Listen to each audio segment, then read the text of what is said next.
SIR के दौरान 90 लाख लोगों के नाम काट दिए गए, जिसने बंगाल को अपनी बपौती मान लिया और तब एक झटके में करारी हार। कोई कैसे विश्वास करे? विश्वास ही नहीं हो रहा होगा। चुनाव में धांधली हुआ है, ईडी का गलत इस्तेमाल हुआ, हम हारे नहीं है, हराए गए। टीएमसी प्रमुख ममता बनर्जी ने चुनाव में अपनी हार के बावजूद मंगलवार को इस्तीफा देने से इनकार कर दिया और स्पष्ट तौर पर कहा कि चुनाव परिणाम जनता का वास्तविक जनादेश नहीं है। चुनावी प्रक्रिया में कई स्तर पर धांधली हुई है, मतगणना में भी अनियमितता हुई है।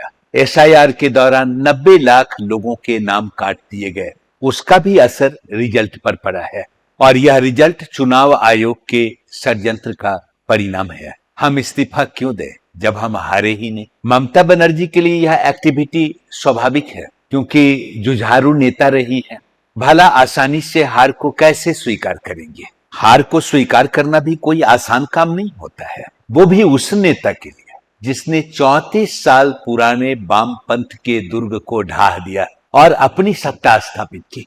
आप आश्चर्य करेंगे कि जिस मां माटी मानुष स्लोगन और विचारधारा के बूते ममता बनर्जी सत्ता में आई, जनता का विश्वास हासिल किया, उसी मां माटी मानुष को व्यवहार में दरकिनार कर दिया और 15 वर्षों तक एक छत्र शासन किया, जिसने बंगाल को अपनी बपौती मान लिया। पुलिस अपनी, मुस्लिम अपने, टीएमसी क्लब अपना, बंगाल का संसाधन अपना, महिलाओं पे पकड़ अपनी और तब एक झटके में करारी हार।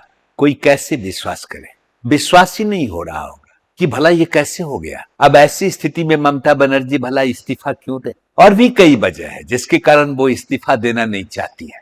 कार्यकर्ताओं में उत्साह को बरकरार भी रखना है, तो अन्य पार्टियों की तरह आपने विगत 5 वर्षों में देखा होगा, कोई भी पॉलिटिकल पार्टी जब जीत जाती है तो ठीक, हार गई तो चुनाव आयोग के षड्यंत्र का परिणाम। चुनाव में धांधली हुआ है, ईडी का गलत इस्तेमाल हुआ, तंत्र का दुरुपयोग हुआ है, हम हारे नहीं है, हराए गए। अब ऐसे में भला दीदी इस्तीफा क्यों?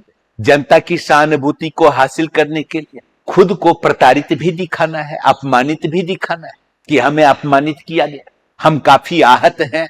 और जब आहत हैं तो राजभवन जाकर इस्तीफा क्यों दें?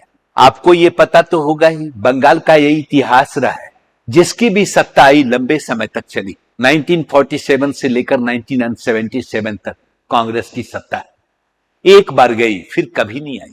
77 से लेकर अगर देखा जाए 2011 तक 34 वर्षों तक वामपंथ की सत्ता रही, गई, दोबारा कभी नहीं आई। यानी एक बार जिसकी सत्ता गई वो कभी नहीं आई। ममता बनर्जी भी इसको बखूबी जानती है, इसमें कोई दो मत नहीं है।